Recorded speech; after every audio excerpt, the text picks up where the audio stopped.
Alright, welcome back to another video. In this video, we're going to be talking about the connection between sleep and metabolism. So if you're interested, definitely stick around. Alrighty, so you probably sleep. I mean, more than likely you sleep. Let's think about it. How many hours you think? You think 6 hours, 7 hours, 8 hours, 9 hours, 10 hours. You're gonna get a little ridiculous and sleep 12 hours. Usually a lot of people sleep for long periods of time when they're upset or depressed or have some sort of mental health issue where sleeping is better than the alternative of being awake, which sucks, but it's there.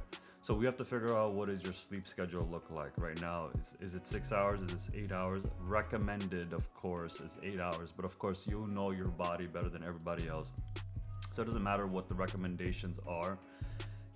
So let's think about the last year or the last week actually. How many hours have you been sleeping? Maybe you've been busy at work, maybe you've had things you needed to do that you're not able to sleep well.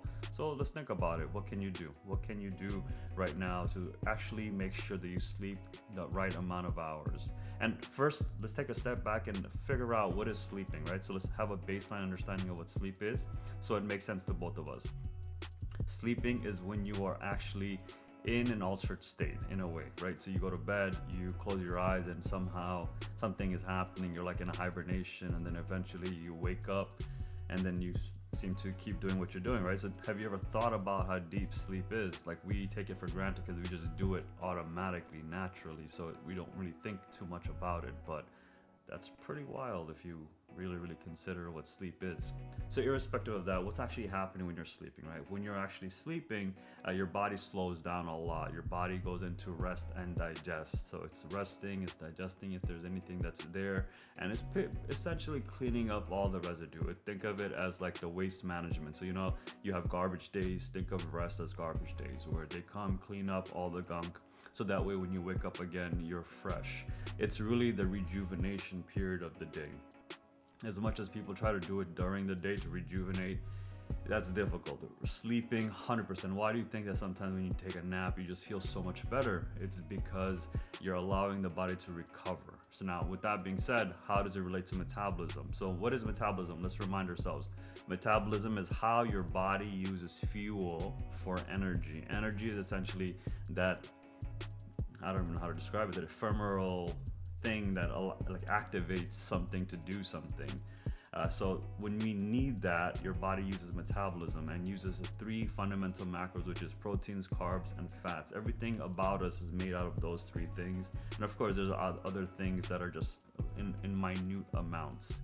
So knowing that, how does sleep now correlate with metabolism? So as I said before, when you're sleeping, your metabolism slows down, meaning your energetic requirements are so much slower. You're not flailing your hands around, you're not walking around, you're not running, you're not doing anything.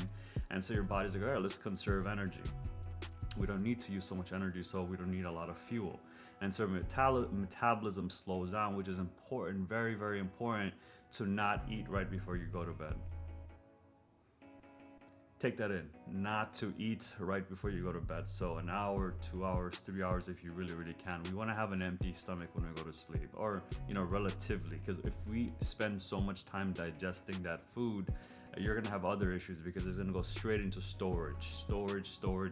This is the part of the story that no one wants to hear about. It's true though. It goes into your storage. It starts messing with you because you have this stasis effect. It's not really moving around a lot, because when you're sleeping, you're not really mobile. You're not really twisting and turning the way you would normally do during the day. So the stasis of the food also causes other problems, because a lot of the foods that we eat are not real food. They're like synthetic chemicals that spoil within us, and which causes other issues like GI disturbances, XYZ. So always keep that in mind. Your sleep is super vital, because your sleep is when your body's recovering. So when you are working out, for example, since I'm building muscle, I have to make sure I sleep, because that's when the muscles heal itself, so I can be stronger the next time. The muscles are ready for me to push that 75-pound dumbbell up in the sky. And that's just what it does. You need to sleep for it to actually recover and recuperate, for your body to give you the results that you want it to show. With that being said, guys, hopefully you found any value in this video. Definitely give me a like, subscribe, comment below, and I'll see you in the next one. Take care. Bye.